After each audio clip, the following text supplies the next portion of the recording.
మేలు కొలిపిన గొంతు గాడని దురపోయేనా నా బాధలను దాచ తోడుండేవాడివిరా ఈ బాధను ఓదార్చ నువ్వుంటే బాగుండురా ఓరయ్యో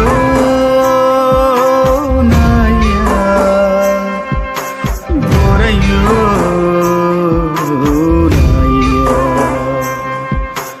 ఈ చేతితోనే దిష్టి తీశాను ఈ చేతితోనే ఎన్ను నిమిరాను ఈ చేతితోనే నడక నేర్పాను ఈ చేతితోనే బడికి పంపాను ఈ చేతితోనే కాటికి పంపాలా ఈ చేతితోనే మంటల గలపాలా